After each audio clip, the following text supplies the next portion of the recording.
नमस्कार, मी सौरभ कोरटकर. जयम विशेष मध्ये आपल्या सगळ्यांचं स्वागत. बुलेटिनची सुरुवात एका मोठ्या बातमीने करूया. बच्चू कडू मुख्यमंत्र्यांसोबत उद्या चर्चा करणार आहेत. आंदोलन सुरू ठेवून मुख्यमंत्री फडणवीसांसोबत बच्चू कडू हे चर्चा करणार आहेत. शेतकरी नेते आणि सरकारच्या शिष्टमंडळाची ही चर्चा असेल. मंत्री आशिष जयस्वाल आणि पंकज भोयर यांचा देखील या शिष्टमंडळात समावेश आहे. शेतकरी नेते आणि सरकारच्या शिष्टमंडळामध्ये चर्चा होईल शेतकऱ्यांच्या कर्जमाफीबद्दल आणि त्यानंतर आंदोलनासंदर्भातली भूमिका बच्चू कडू ठरवतील. पण तुर्तास आंदोलन मागे घेण्यात आलेलं नाहीये. आंदोलन सुरू ठेवूनच शिष्टमंडळासोबत मुख्यमंत्र्यांसोबत ही चर्चा होणार आहे.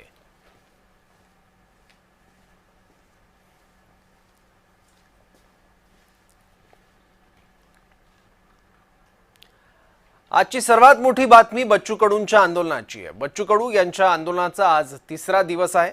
संपूर्ण कर्जमाफी कडू यांची प्रमुख मागणी आहे. राज्याचे महसूल मंत्री चंद्रशेखर बावनकुळे आणि कडू यांच्यात आज सकाळी फोनवरून चर्चा झाली, मात्र त्यात कुठलाही तोडगा निघाला नाही. कडू यांनी चर्चेसाठी मुंबईत यावं असं आवाहन बावनकुळेंनी केलं. कडू यांनी मात्र ते स्वीकारलं नाही. सरकारनं चर्चेसाठी नागपूरला यावं अशी कडू यांची भूमिका आहे. त्यानुसार पंकज भोयर आणि आशिष जयस्वाल यांनी त्यांची भेट घेतली.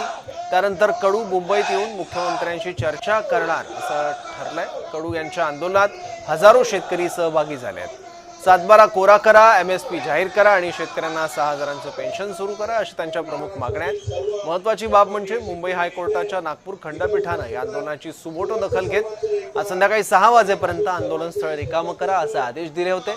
मात्र 6 वाजून गेल्यावरही कडू यांनी आंदोलकांना संबोधित केलं आणि आंदोलन सुरूच ठेवणार असं जाहीर केलं.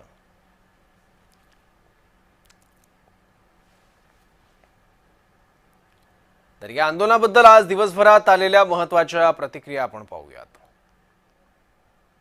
प्लानिंग है, बीजेपी की बहुत अच्छी प्लानिंग है. कूटनीति से पहचानी जाती है पार्टी, और आज भी वही कूटनीति किसानों के साथ की, दिव्यांगों के साथ की. इन लोगों ने 4 बजे मंत्री महोदय आने वाले थे और 6 बजे आदेश लेके आई सरकार. यानी ये पता था गवर्नमेंट को कि न्यायालय निर्णय देने वाले हैं. कुछ तो भी न्यायालय में इस तरह से आदेश निकालेंगे और इनका आंदोलन उठाएंगे. म्हणजे तुमचा 7/12 कोरा करायचा काय नाही हे त्याने आधीच ठरवलेलं आहे आणि त्यामुळे अशा पद्धतीने शिखंडीचा डाव खेळायला लागलेले आहेत. मला सरकारमध्ये जे कोणी मोर्चे आहेत मला माहिती आहे. अशा पद्धतीने शिखंडीचा डाव जर खेळणार असाल तर कमरेला चड्डी सुद्धा शिल्लक राहणार नाही हे लक्षात ठेवा. लोकशाहीच आता घातक ठरेल की काय अशा प्रकारची अवस्था न्यायालयाच्या माध्यमातून होत असेल तर हे अतिशय वाईट आहे. एका बातमीवरून न्यायालय आदेश करतं, निर्णय घेतं. आम्ही ते सगळं मानायला तयार आहे. पोलिसात आम्ही सांगतोय आम्ही इथून तुम्ही म्हणाल तिथं जायला तयार आहे, पण व्यवस्था तुम्हाला जेलाची करावी लागेल. लोकांनी लढावं, संघर्ष करावा आणि सरकारच्या अवघड आलं की मग त्यांनी न्यायालयाची मदत घ्यावी आणि आपले लोकशाही अधिकार हे मातीत गाडावे. हे जर आता आपण सहन केलं तर यापुढे कोणतंही आंदोलन उभं राहणार नाही.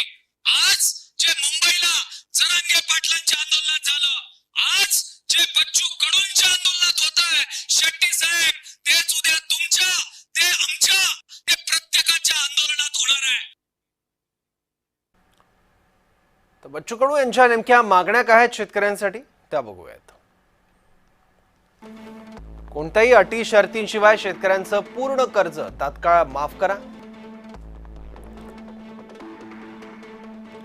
नियमित कर्ज भरणाऱ्या शेतकऱ्यांचा 7/12 कोरा करा.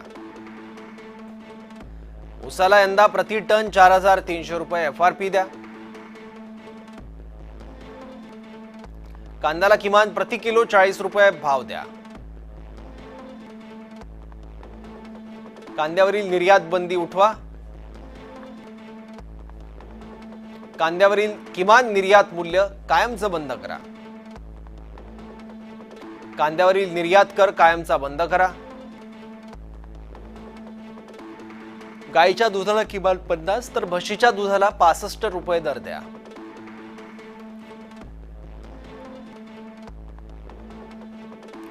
तर गेल्या काही वर्षातली काही मोठी शेतकरी आंदोलनं आपण पाहूयात. जून 2017 मध्ये शेतमालाला मिळणाऱ्या कमी भावांविरुद्ध एल्गार पुकारण्यात आला होता. मुख्यमंत्र्यांशी चर्चेनंतर आंदोलन मागे घेण्यात आलं. मार्च 2018 मध्ये नाशिक ते मुंबई शेतकरी लॉंग मार्च 25,000 शेतकऱ्यांचा यात सहभाग होता. ऑगस्ट 2020 ते डिसेंबर 2021 मध्ये दिल्लीच्या सीमेवर पंजाब हरियाणातील शेतकऱ्यांचं आंदोलन. नव्या शेतकरी कायद्यांना विरोध करण्यासाठी शेतकरी एकवटले होते. मार्च 2023 किसान सभेच्या नेतृत्वात नाशिक जिल्ह्यातील शेतकऱ्यांचा मुंबईपर्यंत मोर्चा.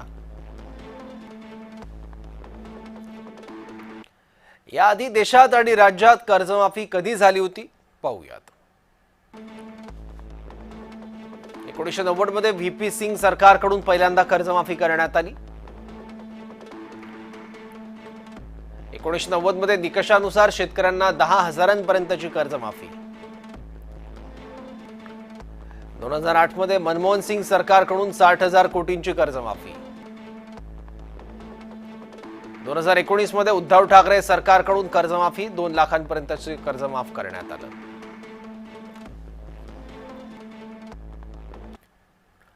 आंदोलनातील काही दिव्यांग शेतकऱ्यांसोबत संवाद साधला आमचे प्रतिनिधी तेजस मोहतुरे. पाहूयात. बच्चू कडू यांच्या आंदोलनाचा आज दुसरा दिवस आहे. आपण जर बघितलं असेल तर आंदोलनाने रौद्ररूप घेतलेलं आहे. आक्रमक बच्चू कडू झाला. जिथपर्यंत सरकार मागण्या पूर्ण करणार नाही तिथपर्यंत आम्ही आंदोलन स्थळ आहे तो सोडणार नाही. आपण बघू शकता की अनेक गाव खेड्यातून ग्रामीण भागातून महाराष्ट्रातील जिल्ह्यातील जे आहेत ते आंदोलक जे आहेत तिथे आलेले आहेत. आपल्यासोबत काही शेतकरी बांधव आहेत, काही दिव्यांग बांधव आहेत, काही मेंढपाळ आहेत, ते संपूर्ण या ठिकाणी आलेले आहेत. आपण त्या दिव्यांग बांधवाशी बातचीत करू. कुठला जरा धाराशिव जिल्हा तुळजापूर काटगाव. काय मागणी आहे सरकार पुढे?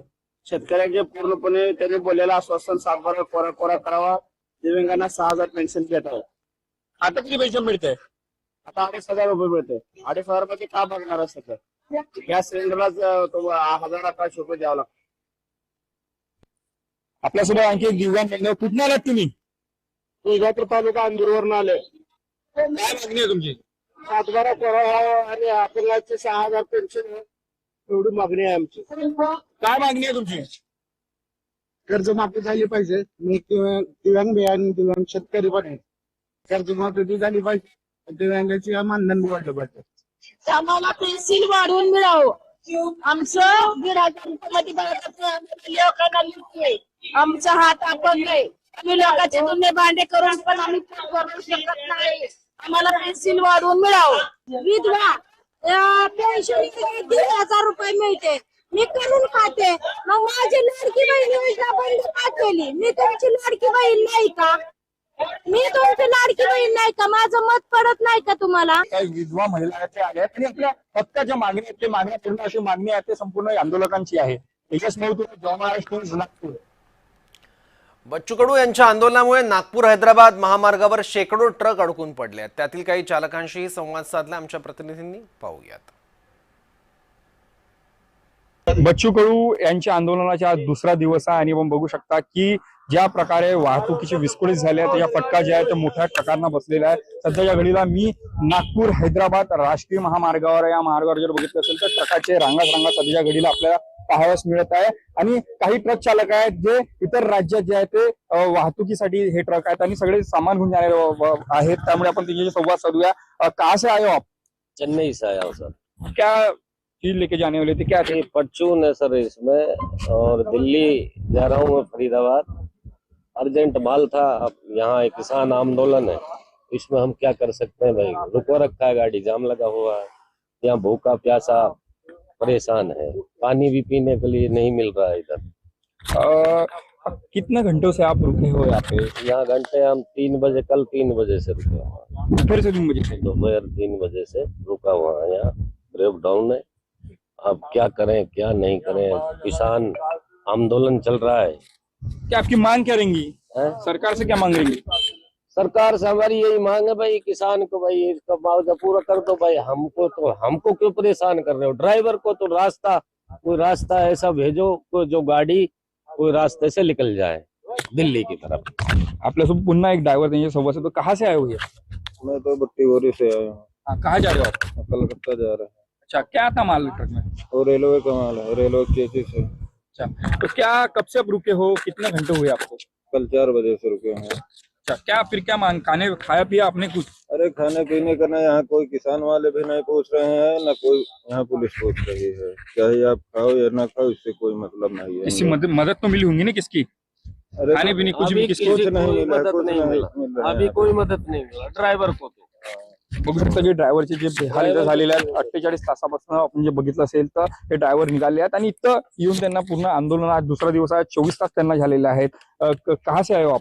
मैं तो भट्टीपुरी से ही लौट गया हूँ, अच्छा, कलकत्ता जा रहा हूँ। कितना घंटे से आप रुके हो? अब घंटा कल रात में 9 बजे से रुका हूँ मैं। अब अभी तक कोई सुनवाई नहीं है। क्या लगता आंदोलन खत्म होगा लगता आपको? अभी तक कोई आंदोलन नहीं लगता है खत्म होगा। खाए पिया आपने? अभी खाना पीना नहीं हुआ है सुबह से। हे संपूर्ण ट्रक लागले, काही ट्रकामध्ये जे रेल्वेचे सामान आहे तर काही ट्रकमध्ये औषधी आहेत आणि संपूर्ण आहेत वेगवेगळ्या राज्यात हे चालले. आपण जर बघितलं कलकत्ता असेल, काही दिल्लीला चालले ना, अशा वेळी जर आहे त्या ट्रक चालक आहे त्यांना याचा मनस्ताप सहन करावा लागत. त्यामुळे सरकारला आणि आंदोलकांना यांचं एवढंच आव्हान आहे की कुठेतरी सरकारने आंदोलकांच्या मागण्या पूर्ण कराव्यात आणि ह्या जे ड्रायव्हर आहेत यांचे मार्ग एकदम मोकळं करावे आणि त्यांना त्यांच्या मंजिलपर्यंत म्हणजे त्यांच्या स्थानापर्यंत जाण्याची त्यांना मुभा द्यावी अशी प्रकारचे आव्हान जे आहे ते या संपूर्ण ड्रायव्हरांनी आंदोलकांनी सरकारला केलेले आहे. तेजस मोहतुरे, जय महाराष्ट्र, नागपूर.